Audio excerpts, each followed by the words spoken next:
త్రిపురాంతక పుణ్యక్షేత్రంలో వెలసియున్న ఉభయ దేవాలయముల సందర్శనార్థం దూర ప్రాంతం నుండి విచ్చేసిన యాత్రికులకు శ్రీమద్ బాలా త్రిపురసుందరీదేవి క్షేత్ర ఆర్య వైశ్య సేవా సంఘం వారి ఆధ్వర్యములో ప్రతి శుక్రవారము అన్నదాన కార్యక్రమం జరుగుతున్నది. ఈ రోజున అన్నదానం చేయించిన ఉభయదాతలు త్రిపురాంతకం మండలం పాతనసంద్రం వాస్తవ్యులు కీర్తిశేషులు టంగుటూరి సుబ్బయ్య గారు, శ్రీమతి నారాయణమ్మ గారి జ్ఞాపకార్థం వారి కుమారులు హనుమయ్య, సుబ్బారావు, బాల హనుమయ్య గారు మరియు వీరి కుటుంబ సభ్యులు ఈనాటి ఉభయదాతలకు కమిటీ వారు సెలవుతో సత్కరించి ఘనస్వాగతం పలికి పూజా కార్యక్రమంలో పూర్తి చేయించి అన్నదాన కార్యక్రమమును ప్రారంభించినారు.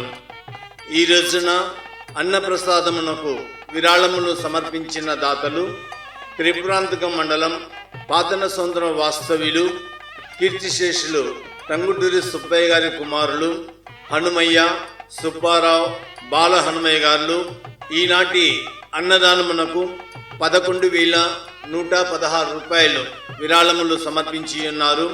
వీరితో పాటు త్రిపురాంతకం వాస్తవ్యులు శ్రీ వాసవి జ్యువెలరీస్ అధినేత శ్రీ గుడిపాటి మధుసూదన్ రావు గారు 1,116 రూపాయలు, మార్కాపురం పట్టణ వాస్తవ్యులు శ్రీ నరహరి రెడ్డి వివేకానంద గారు 500 రూపాయలు, కూకట్లపల్లి వాస్తవ్యులు శ్రీ దోగిపత్తి ఏడుకొండల గారు 520 రూపాయలు, కొలుకుల వాస్తవ్యులు శ్రీ ఎక్కలి అప్పారావు గారు 500 రూపాయలు, కుర్చేడు వాస్తవ్యులు శ్రీ నల్లపు చిన్నకోటిరెడ్డి గారు 500 రూపాయలు, నూజివీడు వాస్తవ్యులు శ్రీ ఎర్రంశెట్టి రామారావు గారు 500 రూపాయలు, గుంటూరు వాస్తవ్యులు శ్రీ గండు వెంకటరమణ గారు 500 రూపాయలు, నెల్లూరు వాస్తవ్యులు శ్రీమతి పి ఆదిలక్ష్మి గారు 200 రూపాయలు, నెల్లూరు వాస్తవ్యులు శ్రీమతి బి రమాదేవి గారు 200 రూపాయలు, విజయవాడ పట్టణ వాస్తవ్యులు శ్రీ చల్లా ప్రసాదరావు గారు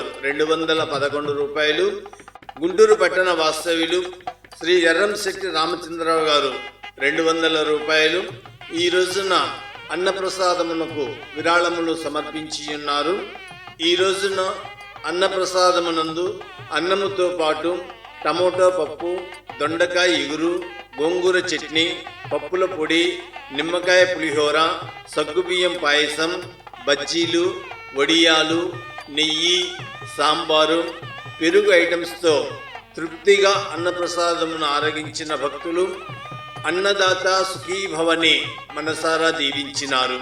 రుచికరమైన పదార్థములను తయారు చేసిన వంట మాస్టర్ అచ్యుత నాగేశ్వరరావు గారు, వంట మాస్టర్, వినుకొండ, పల్నాడు జిల్లా.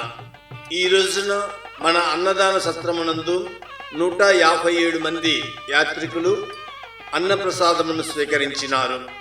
దూర ప్రాంతం నుండి విచ్చేసిన యాత్రికులకు ప్రతి శుక్రవారము అన్నదానం జరుగును. కావున భక్తులందరూ ఈ అన్నదాన కార్యక్రమంలో పాల్గొనవలసిందిగా కోరుచున్నాము. ఈ అన్నదాన సత్రమునందు జరిగే ప్రతి కార్యక్రమము అన్నదానమునకు సహకరించిన దాతల పేర్లను, ఫ్యామిలీ ఫోటోను ఎస్ఎన్ భక్తి ఛానల్ నందు చూడవచ్చును.